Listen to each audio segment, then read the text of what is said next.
Everybody has a talent. For me, my talent was drinking. I learned early on in my life that I had a talent for drinking. I was shy, I was introverted, I felt like an imposter, I felt like I had no confidence. But all of a sudden, when I discovered alcohol, all of those fears, all of those insecurities, they all disappeared.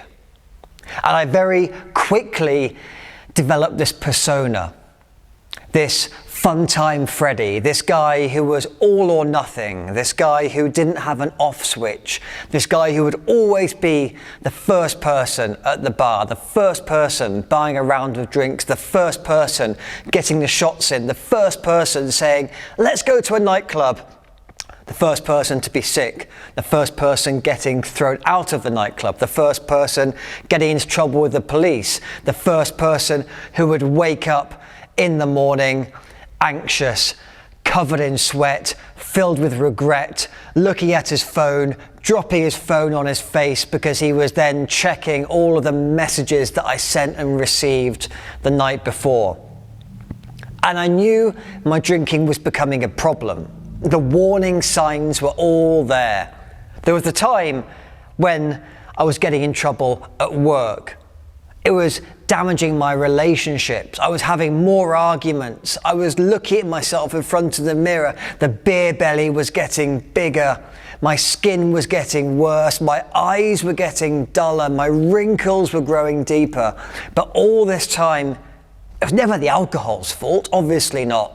It was work, it was stress, it was relationships, it might have been diet, it might have been the economy, it might have been something in the wider world, but could it be alcohol? Oh no, obviously not. It could never be my drinking. I was willing to give up almost everything. I was willing to give up my relationships, my job, my money, at the end, even my life. I was willing to give up all of those things, but I wasn't willing to give up alcohol. And even when I hit rock bottom, when the drug dealer held a loaded gun to my head and pulled the trigger, even when I found that rock bottom and I tried to dig myself even deeper, performing worse at work, getting thrown off aeroplanes, getting into even more trouble with the police. Every single time I thought, no, surely, please, just don't tell me that I have to quit drinking. Anything but that.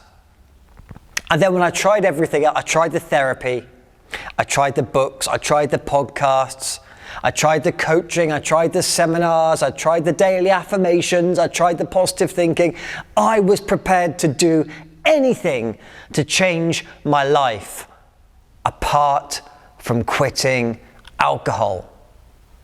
And then when that harsh realization hit me like a bucket of water on my hungover face, I thought maybe I've tried everything else and it's failed.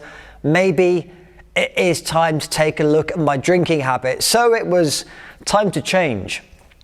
I thought I could try everything. I tried willpower to quit drinking. It didn't work. I said to myself, I'm just gonna not drink spirits anymore. Didn't work. I'm only going to drink at the weekends. Didn't work. Every single tool, tactic, hack I tried to moderate my behavior. I tried to cut down my drinking. I tried to alternate my drinking. All these weird, complex patterns and techniques to try and change the amount I drank didn't bloody work every time. But then what happens when you fail? What happens if you fall off the wagon? Well, then you feel sorry for yourself. And what will make me feel better about myself again? What will make me feel confident again? What will make me love myself again? Well, I know. I always have confidence waiting for me in a bottle. And that's why willpower doesn't work when it comes to alcohol. And I learned this the hard way. Because every time we try and white knuckle it, every time we try and use willpower to change our habits, it doesn't work because our brains always pull us back. We always seek that dopamine. We always seek that buzz. We cannot change our lives using willpower alone. We cannot change our ideas about ourselves using willpower alone. The only thing that can change our ideas is with other ideas. The only thing that can change our habits is with other habits. And this is the thing that did work when it came to changing my drinking habits and kicking alcohol for good. I had to create this vision of myself. I had to create this vision of my life that was so powerful, that was so bold, that was so wonderful. I would give anything to make it happen. I would even give up anything to make it happen. Because that's the thing, when you're trying to move away from alcohol, it isn't about moving away from that which negatively impacted our lives the most. It's about moving towards that thing which we desire the most. And that's why you have to create that vision of that wonderful, perfect, alcohol-free future that you're desperate to create, that you would give up anything for. It was only when I thought, I have this old life here and I have to leave that old life behind, because if I want this thing over here, I can't get it until I let go of this tale of destruction. And when I finally managed to quit drinking, that's when everything changed. That's when I found the cheat code to life. People say, what did changing your drinking habits do to you? And I say, well, I ran across the Sahara Desert. I created the world's toughest foot race. I completed the world's toughest foot race. I lost weight. I found confidence. I found love. I found happiness. I found joy.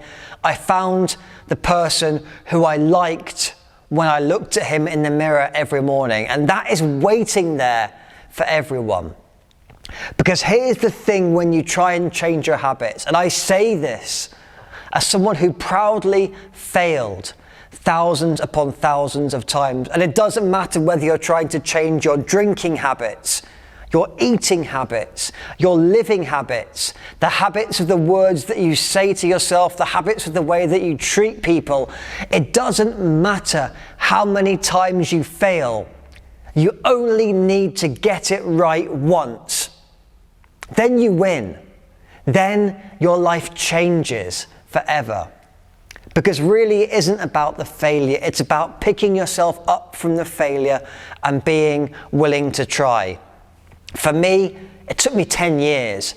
10 years of terrible, disastrous, embarrassing, spectacular failure again and again and again. And I'd beat myself up and I'd drink again and I'd try and change and I'd fail and I'd beat myself up and I'd try again and I'd drink again and I'd fail. But you only need to get it right. That one time, just as I did. And that's when everything changed forever. If you want the things that you've never had before, then you need to do the things that you've never done before.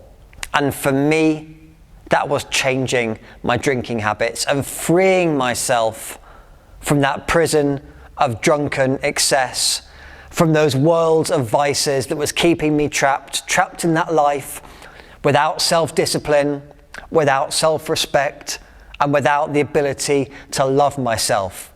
And we can all free ourselves from the prisons in which we are trapped. But in order to be rescued, we have to create the rescuer. We have to create that 10 out of 10 version of ourselves. And then we have to make the decision to be that person every single day. And if you can be who you are always meant to be, who you always wanted to be, then that's when you can leave all of those vices in that past life. And that's how I left that alcohol addiction behind.